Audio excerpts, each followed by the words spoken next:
কন্যা ৰাশি জাতক জাতিকাসকলৰ ডিসেম্বৰ মাহৰ সম্পূৰ্ণ ৰাশিফল সিদ্ধান্ত আজিৰ ভিডিঅ'টোৰ যোগেদি আমি সুন্দৰভাৱে জানি লওঁ আহক। 1 ডিসেম্বৰৰ পৰা 31 ডিসেম্বৰলৈকে আপোনালোকৰ দিন কেনেধৰণে পাৰ হ'ব, কি সুযোগ সুবিধা লাভ কৰিব পাৰিব।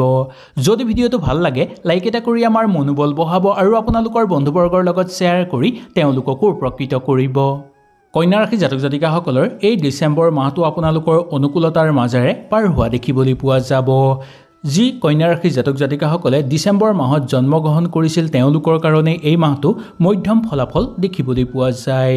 কেৰিয়াৰৰ দিশৰ পৰা চাবলৈ গ'লেও এই মাহটো আপোনালোকৰ মধ্যম হিচাপে পাৰ হ'ব। ব্যৱসায়িক বাণিজ্যৰ লগত জড়িত লোকসকলৰ কাৰণে মোটামুটি ভালেই পাৰ হোৱা দেখিবলৈ পোৱা যায়।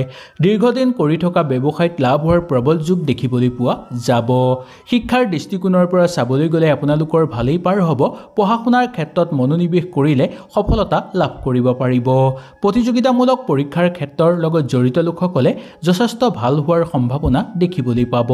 আপুনি কোনো উচ্চ পদবী বিচাৰি ফুৰিছে যদি বা উচ্চ পদবী লাভৰ কাৰণে যদি আপোনালোকে ভাবি আছে তেনেহলে লাভ কৰিব পাৰিব। মনৰ ইচ্ছা আপোনালোকৰ পূৰ্ণ হৈ পৰিব আৰু পৰিকল্পিত কামো আপোনালোকৰ সুন্দৰভাৱে সিদ্ধি হৈ পৰাৰ যোগ দেখিবলৈ পোৱা যায়। উচ্চ শিক্ষাৰ বাবে এই মাহটো আপোনালোকৰ ভাল হ'ব। পাৰিবাৰিক জীৱনৰ কাৰণে মাহটো আপোনালোকৰ ভাল হোৱাৰ সম্ভাৱনা কিন্তু দেখিবলৈ পাব। পাৰিবাৰিক জীৱনৰ ক্ষেত্ৰত জ্যেষ্ঠজনৰ আশীৰ্বাদ ল'বলৈ চেষ্টা কৰিব আৰু তেওঁলোকৰ পৰা সহযোগিতা প্ৰাপ্তি লাভ কৰিব পাৰিব, যাৰ ফলত আপোনালোকে সুখ অনুভৱ কৰিব। প্ৰেম আৰু বৈবাহিক জীৱনৰ ক্ষেত্ৰত এই ডিসেম্বৰ মাহটো আপোনালোকৰ ভাল হোৱা দেখিবলৈ পাব। যদিহে আপুনি কোনো প্ৰেমৰ সম্পৰ্কত আছে তেনেহলে এই মাহটো প্ৰেমৰ ক্ষেত্ৰত আপোনালোকৰ বিবাহৰ প্ৰস্তাৱ অহাৰ যোগ দেখিবলৈ পাব বা বিবাহৰ কাৰণে আগভাগ ল'ব বিচাৰিলেও আপোনালোকে সুন্দৰভাৱে ল'ব পাৰিব। বৈবাহিক জীৱনৰ লগত জড়িত লোকসকলৰ কাৰণে অনুকূল প্ৰভাৱ হ'ব আৰু বৈবাহিক জীৱন এই মাহত আৰম্ভ কৰা লোকসকলৰ কাৰণে কিছু চাপ অহাৰ সম্ভাৱনা দেখিবলৈ পোৱা যাব। সেই গতিকে অকমান সাৱধানতা আপোনালোকে অৱলম্বন কৰি চলিব। আৰ্থিক জীৱনৰ কাৰণে এই মাহটো কিছু দুৰ্বল হোৱাৰ সম্ভাৱনা আছে। বিদেশ যাত্ৰাৰ লাভ হোৱাৰ আছে যোগ আপোনালোকৰ। এই মাহটো আপোনালোকৰ উদ্যমী লাভ কৰিবলৈ সক্ষম হ'ব। মনৰ শক্তি বৃদ্ধি পাবলৈ ধৰিব আৰু ধন সম্পত্তি লাভৰ যোগ দেখিবলৈ পাব, কিন্তু নিজৰ ব্যয়ৰ প্ৰতি লক্ষ্য ৰাখি খৰচ কৰিবলৈ আপোনালোকে চেষ্টা কৰিব বা আপোনালোকৰ ব্যয় জোখতকৈ বেছি হ'লে তেনেহলে আৰু অধিক খৰচা নকৰি আপোনালোকে অৰ্থ কেনেকৈ জমা কৰিব পাৰি তাক লৈ চিন্তিত হোৱাটো দৰকাৰ। তেতিয়াহে আৰ্থিক ক্ষেত্ৰত আপোনালোকে ভাল গুণাগুণ দেখিবলৈ পাব। এই ডিসেম্বৰ মাহটো স্বাস্থ্যৰ ক্ষেত্ৰত আপোনালোকৰ মধ্যম হোৱাৰ সম্ভাৱনা আছে। স্বাস্থ্যজনীয় সমস্যাৰ প্ৰতি আপোনালোকে একেবাৰে অৱজ্ঞা নকৰিব। খুব সাৱধানতা অৱলম্বন কৰি চলিবলৈ চেষ্টা কৰিব। দাম্পত্য জীৱনৰ লগত জড়িত লোকসকলৰ কাৰণে এই মাহটো ভালেই পাৰ হোৱা দেখিবলৈ পোৱা যাব। দাম্পত্যৰ ক্ষেত্ৰত আপোনালোকৰ কৰবালৈ ফুৰিবলৈ যদি যাব বিচাৰে তেনে ক্ষেত্ৰতো আপোনালোকে সুন্দৰভাৱে যাব পাৰিব। কিবা কাম যদি আপোনালোকে হাতত ল'ব বিচাৰে তেনেহলে জ্যেষ্ঠজনৰ পৰা আপোনালোকে সু পৰামৰ্শ ল'বলৈ চেষ্টা কৰিব, নাইবা গুৰুস্থানীয় ব্যক্তিৰ সু পৰামৰ্শ ল'বলৈ চেষ্টা কৰিব। তেতিয়া আপোনালোকৰ এই কামবোৰ সুন্দৰভাৱে হৈ উঠিব আৰু সকলো ক্ষেত্ৰতে আপোনালোকে আগুৱাই যাব পাৰিব। পৰিকল্পিত কাম আপোনালোকৰ সুচাৰুভাৱে হৈ পৰিব। সেই কামৰ পৰা খুব সোনকালে ধন প্ৰাপ্তি কৰিব পাৰিব। পাবলগীয়া অৰ্থও আদায় কৰি ল'ব পাৰিব। শিল্পী সাংস্কৃতিক জগতৰ লগত জড়িত লোকসকলৰ কাৰণে প্ৰাপ্য ধন আদায়ৰ প্ৰবল যোগ আছে আৰু লগতে ক'ব লাগিব যে আপোনালোকৰ দূৰ ভ্ৰমণৰো যোগ দেখিবলৈ পোৱা যাব। কন্যা ৰাশি জাতক জাতিকাসকলৰ এই ডিসেম্বৰ মাহটো খুব ভালেই পাৰ হ'ব।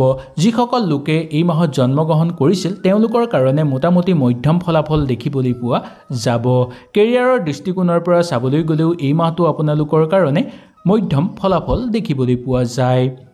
সামাজিক ক্ষেত্ৰত আপোনালোকে নতুন দায়িত্ব লাভ কৰিবলৈ সক্ষম হ'ব বা কিবা গধুৰ দায়িত্ব আপোনালোকৰ ওচৰলৈ অহাৰ যোগ দেখিবলৈ পোৱা যাব। কোনো সন্মানীয় বা ডাঙৰ ব্যক্তিৰ লগত আপোনালোকে সময় অতিবাহিত কৰিবলৈ সক্ষম হ'ব আৰু তেওঁৰ পৰা বিশ্বাস অৰ্জন কৰিব পাৰিব। কোনো সীমাহীন কামত আপোনালোকে পইচা খৰচ নকৰি পইচা খৰচ কৰাৰ ক্ষেত্ৰত বিশেষ সাৱধানতা অৱলম্বন কৰিব। কোনো লোকৰ পৰিচনাত পৰি যাতে যিকোনো ক্ষেত্ৰত বিনিয়োগ নকৰে, অৰ্থ তাৰ প্ৰতিও লক্ষ্য ৰাখিব। আৰ্থিক লেনদেনৰ ক্ষেত্ৰত অলপ আপোনালোকে সাৱধান হোৱাটো দৰকাৰ, কাৰণ লোকচান হোৱাৰ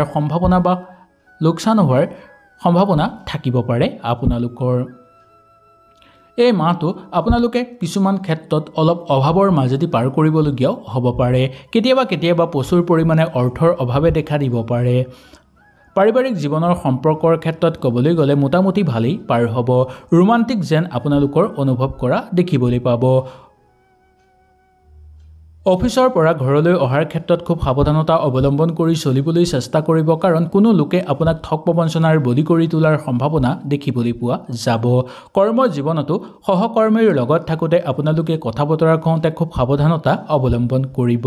এই মাহটো শান্তিপূৰ্ণভাৱে আপোনালোকে যদি থাকিব পাৰে তেনেহ'লে আপোনালোকৰ মংগল হ'ব। আপুনি অনুভৱ কৰিব যে বৈবাহিক জীৱনত আপোনালোকে আৰু অধিক সুখ অনুভৱ কৰিবলৈ দেৰি আছে। বহু লোকে আপোনালোকক বেলেগ ফালে পৰিচালনা কৰিবলৈ চেষ্টা কৰিব পাৰে। তাৰ প্ৰতি লক্ষ্য ৰাখি আপোনালোকে নিজকে অলপ সংযম কৰি ৰাখিবলৈ চেষ্টা কৰিব। সঠিক দিশত কথা ক'বলৈ গৈও যাতে বিবাদৰ মাজত সোমাই নপৰে বা বিবাদ নহয় তাৰ প্ৰতি লক্ষ্য ৰাখিব লাগিব। আত্মীয়ৰ পৰা আপোনালোকে পাবলগীয়া অৰ্থ লাভ কৰিব পাৰিব আৰু লগতে আত্মীয়ৰ পৰা সু পৰামৰ্শ আপোনালোকে লাভ কৰাৰো যোগ দেখিবলৈ পোৱা যাব। বৈবাহিক জীৱনৰ ক্ষেত্ৰত আপোনালোকৰ ইমান বেয়া দেখিবলৈ পোৱা নাযায়। সামাজিক ক্ষেত্ৰত আপোনালোকে নতুন সিদ্ধান্ত ল'ব পাৰিব আৰু মন মগজু কিছু পৰিমাণে শান্ত হৈ পৰাৰ যোগ দেখিবলৈ পোৱা যাব। মনত জমা হৈ থকা সমস্যাবোৰ আপোনালোকৰ সমাধান হৈ পৰিব। মানসিক চাপ কিছু পৰিমাণে হ্ৰাস পাবলৈ ধৰিব। আপোনালোকৰ অজ্ঞাতভাৱে আপোনালোকৰ উৎসাহ বৃদ্ধি পাবলৈ ধৰিব। পইচা প্ৰাপ্তি কৰিবলৈ সক্ষম হ'ব। বহু অৰ্থৰ সমস্যা আপোনালোকে দূৰ কৰি ল'ব পাৰিব। কিন্তু এই অৰ্থৰ সমস্যা দূৰ কৰাৰ ক্ষেত্ৰত ঘৰৰ মানুহে আপোনালোকক সহায় সহযোগিতা কৰিব। ঘৰৰ যিকোনো পৰিস্থিতি লৈ আপোনালোকে মোকাবিলা কৰিবলৈ চেষ্টা কৰাটো উচিত। শত্ৰুৰ পৰাক্ৰম হ্ৰাস পাবলৈ ধৰিব, যদিও একেবাৰে অৱজ্ঞা নকৰিব, কাৰণ কোনো গোপন শত্ৰুৱে যাতে আপোনাক ক্ষতি কৰিব নোৱাৰে তাৰ প্ৰতি কিছু ক্ষেত্ৰত আপোনালোকে লক্ষ্য ৰাখিব লাগিব। স্পৰ্শকাতৰ বিষয়ৰ পৰা আপোনালোকে অকণমান এৰি চলাটোৱেই মংগলময় হ'ব। ভাই ভনী ককাই ভাইৰ মাজত সৰু সুৰা খুটখাট থাকিলেও ইমান চিন্তাৰ কাৰণ নাই বুলি ক'ব পাৰি, কাৰণ আপোনালোকে নিজেই সেই সমাধান কৰি ল'ব পাৰিব আৰু সকলো পৰিৱেশ আপোনালোকে সুস্থ কৰি তুলিব পাৰিব। এই মাহত কাকো আপোনালোকে কঠোৰ বাক্য ব্যৱহাৰ নকৰাটো মংগলময়। যদি কাৰোবাক কঠোৰ বাক্য ব্যৱহাৰ কৰে তেনে ক্ষেত্ৰত আপোনালোকৰ নিজৰ সমস্যা আহিব পাৰে বা আপোনাক ক্ষতি কৰিবলৈ কোনোবাই চেষ্টা কৰিব পাৰে। সেই গতিকে অকণমান সাৱধানতা অৱলম্বন কৰি চলিবলৈ চেষ্টা কৰিব। এই মাহত যদি আপোনালোকে কোনো এটা সোমবাৰে এদিন হ'লেও শিৱ মন্দিৰলৈ গৈ তাত যদি আপোনালোকে পানী অৰ্পণ কৰিব পাৰে নাইবা এগছি যদি ঘিউৰ চাকি জ্বলাব পাৰে তেনেহ'লে আপোনালোকৰ জীৱনত চলি থকা সকলো সমস্যা দূৰ হৈ পৰিব। ইয়াৰ বাহিৰেও কোনো লোকক যদি আপোনালোকে বস্ত্ৰ বা অন্ন দান কৰিব পাৰে তেনেহ'লেও আপোনালোকৰ বহু পুণ্য হ'ব। জীৱনত চলি থকা সমস্যাবোৰ দূৰ হ'ব। ঘৰৰ পৰা সকলো বেয়া শক্তি দূৰ হৈ পৰিব আৰু লগতে ঘৰত শুভ শক্তিৰ আগমন ঘটিবলৈ ধৰিব। এই মাহত কন্যা ৰাশিৰ জাতক জাতিকাসকলে ঘৰত যদি তুলসী গছ এজোপা লগাব পাৰে তেনেহ'লে মংগল হ'ব। যদি আপোনালোকৰ ঘৰত তুলসী গছ নাই তেনে ক্ষেত্ৰত আপোনালোকে ঘৰত তুলসী গছ এজোপা লগোৱাটো মংগল আৰু সেই তুলসীজোপাৰ গুৰিত সদায় ৰাতিপুৱাৰ সময়ত পানী দিব আৰু সন্ধ্যাৰ সময়ত এগছি চাকি জ্বলাব। এনে কৰিলে মা লক্ষ্মী আকৰ্ষিত হৈ পৰিব আপোনালোকৰ ঘৰলৈ আৰু আপোনালোকৰ ঘৰত আহি মা লক্ষ্মী থাকি যাব, যাৰ ফলত আপোনালোকৰ সকলো মনৰ আশা পূৰ্ণ হৈ পৰিব। সকলো ক্ষেত্ৰতে আপোনালোকে সফলতা অৰ্জন কৰিব পাৰিব।